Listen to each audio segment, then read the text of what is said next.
Hey, this is Jill Ciminillos with Pickup Truck Plus SUV Talk, and welcome to the SUV portion of this show. Today we are looking at the 2023 Kia Niro, and we've got the EV version and the PHEV version right here behind me, but there's also an HEV version. And yeah, I'm not really going to dig too far into the weeds on the specs on any of these because, yeah, you can Google a spec sheet.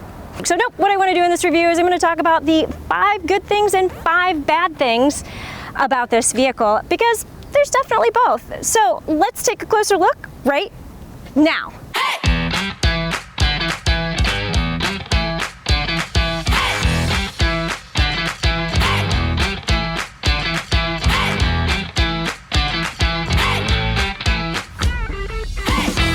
To start with the good things, I wanted to move inside the vehicle because Kia has done an amazing job with the overall design of this vehicle. I love this curved display that beautifully matches the curve of the dash, and as you can see, it doesn't pop up too far over the dash. It just works and it looks really good. I like the dash design there, and I want to point to this right here because this is kind of a cool little design feature that saves some space but still looks really good. This is actually a digital screen, and right now you only see the HVAC controls, but you hit this button right here and look at that. It pops over to your map, your navigation, and your audio controls. So what's really cool about this is, okay, here you've got your HVAC controls and you can control your temperature with dials, actual dials, not a slider, but then you pop it over into your navigation radio controls and hey, look at that, you've got a volume dial and a tuning dial. So I love the thoughtful design that they did with that piece right there. And if you look throughout the entire vehicle, I feel like everything is pretty thoughtfully designed, from the steering wheel to the overall driving position to the seat controls. And even I had some people asking me on social media if the blade on the exterior of the vehicle could be, you know, colored to the actual color of the vehicle, and no, and it's a blade, it's not painted, it's a piece of the vehicle that's functional because air flows through, you can actually see the gap, and makes it a little bit more aerodynamic. So functional and cool design kind of is the theme of this vehicle. So speaking of functional and cool design, the other thing that I really like, so this is thing number 2, the other thing I really like is actually the sustainability of the materials that they're using. So during the presentation, they said that they actually are putting eucalyptus leaves in this seating surface. It looks like vinyl, so I don't know exactly what the process was to make it, but it's vegan and not leather. So also, this up here is going to be recycled wallpaper. I don't know, I just think that's really cool, and I love it.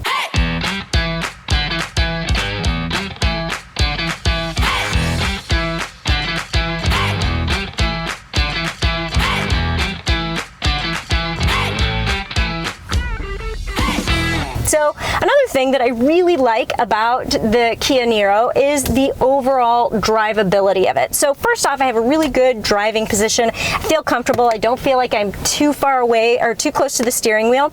And this is a very nimble vehicle. I've had to do a couple of U-turns on this trip, and this goes from the inside lane to the outside lane. I don't know, maybe I said that wrong, but it literally takes the tight turn rather than having to go wide and almost run over the curb as you're making your U-turn. So it's very nimble, it's very fast, especially in the EV mode. So it's just fun to drive, it feels really good, it's very nimble, and it's very maneuverable on the highway and really maneuverable on the curvy bits. And that kind of goes across the entire lineup in terms of maneuverability, from the HEV to the PHEV to the EV.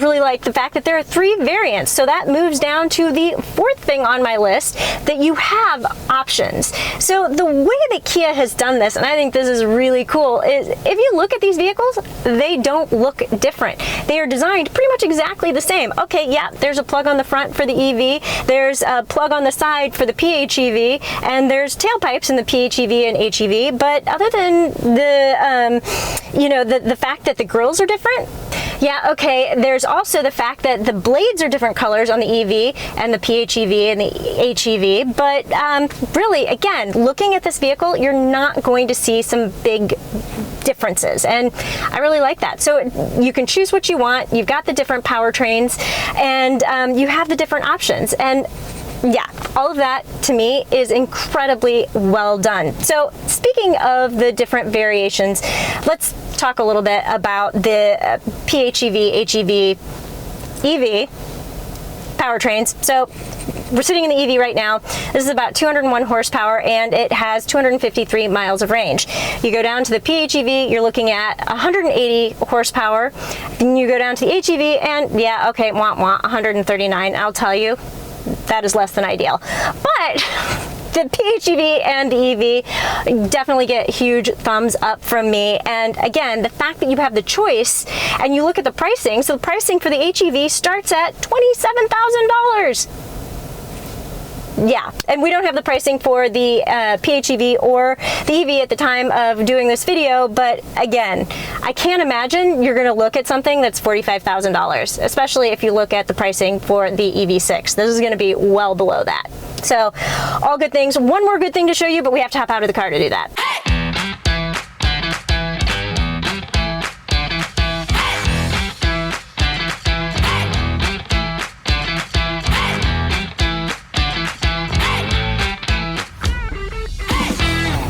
This is the last good thing on my list, and that is the cargo space, because it has very usable, flexible cargo space. This is 22.8 cubic feet of cargo volume, and for a really compact SUV, I think that's really good, especially considering the fact that this is an EV, so you don't lose any space from the EV to the PHEV to the HEV. It's all 22.8 cubic feet of cargo volume, and the fact that it's flexible is also really nice. Okay, so, and the fact that this is small, I can actually reach into the back here and push the seats down, and then you have all of this additional space for your trips to a Kia, Home Depot, or Target, I don't know, wherever you're gonna go to load up on stuff. So this is the last good thing that I like.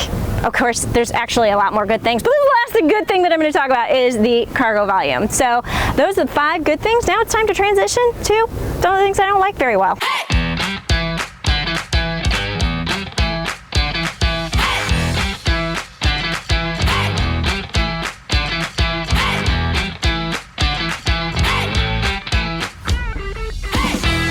All right, since we are back here already, I'm going to kick off the things that I don't like right here. This is where your turn indicator is. And I think that is a little bit low in most instances for somebody to see. You have this big swath of lightage, I'm going to use that word, lightage, up here that they could have incorporated a blinker into, but they did not. And instead, you've got it all the way down here on the bottom of the bumper, and if somebody's tailgating you or if somebody is stopped at a light or whatever, they cannot see that you've put your indicator on, and that could potentially cause an accident. And we've seen this in other vehicles, and I've not liked it there either, so this is going to kick off my bad things list on the 2023 Kia Niro. Now, since we're back here, I'll also mention the fact that you do not see any drivetrain badging back here, and that's because this only comes with one option. This is front wheel drive only. And I just really wish there was an all-wheel drive option. Okay, yeah, you can upgrade to the EV6, but you're also going to spend a lot more money to do that. So that is the second thing on my do not like list. Now, for the final 3 things, we're gonna move back inside.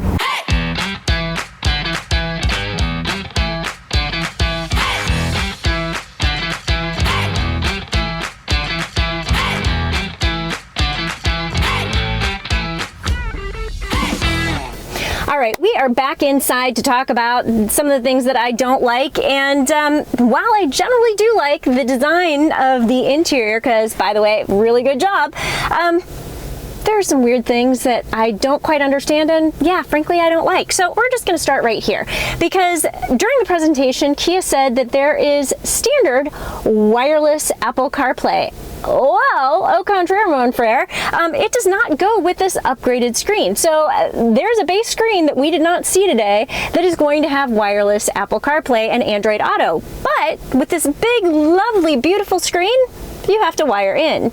And this is a problem that we've seen across all Hyundai, Genesis, and Kia vehicles. Base small screen, wireless. Up level screen, not wireless. To me, that's a little bit backwards and a little bit weird that as you level up, you kind of tech down. Weird. The other thing that I don't like also concerns this area, and you have a lot of standard safety technology on this vehicle, which is amazing. So, you know, the blind spot monitoring, lane keep assist, automatic emergency braking, all standard. Again, huge thumbs up, but then you have this. Just a flat, straight backup camera. You have available technology like side blind spot monitoring assist. So like if you tried to change lanes, the vehicle would stop you. You have also like lane change assist. You have like all of these amazing available features, yet no 360 camera. That is another thing that I think is really peculiar. Yeah, I'm gonna throw that word out there, peculiar. I don't like it, and yeah, they do have your sensors here, like as you are getting close to something, it would show you, but I still want the camera. Now, finally, the last thing that I don't like on the interior is design related. So even though, again, generally like the design, this right here, I think, is a bit of a mess because you have really good textures on the dash. I think they could have used a different material on this console area here other than black shiny lacquer that is going to get really fingerprinted. And it's funny because before we started shooting, a camera guy was like, can we wipe that off? And I'm like, no, that's kind of the point. We don't want to wipe this off. We want to show that it gets really dirty and icky. So you're going to have to carry a cloth in here and you're going to have to wipe it down if that bothers you, which kind of bothers me.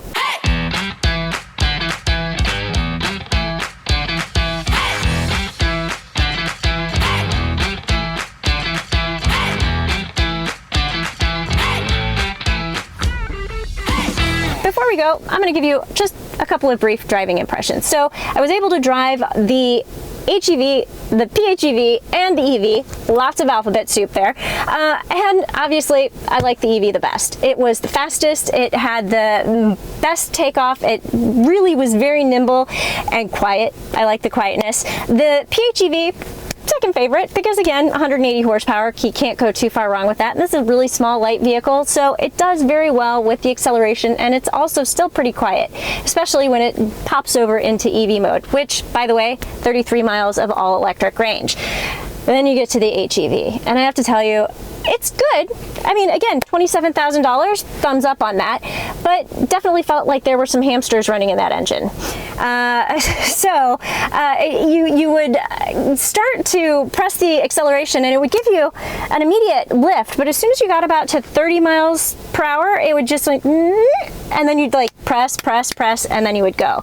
So if you aren't an aggressive driver, probably not that big of a deal, but yeah, I'm me, and I live in Chicago and I drive aggressively. So if I were gonna have to opt for one of these three powertrains, I would go with the PHEV or the EV, but that's just my personal preference. If I had to sum these three vehicles up in one sentence, I would say these are really great starter vehicles that also provide fun to drive experience and plenty of flexibility and cargo volume. Oh, and I'm gonna add one more sentence, they look great too. All right, that is all I've got on the 2023 Kia Niro. Thanks for sticking with me through the 5 good things and the 5 bad things that I found on this vehicle. Be sure to check us out on the web at pickuptrucktalk.com, where I will have a written review of this vehicle with a lot more information. And you can also find us on Twitter and Instagram at pickuptrucktalk. All right, that is a wrap on this video, and I will see you down the road.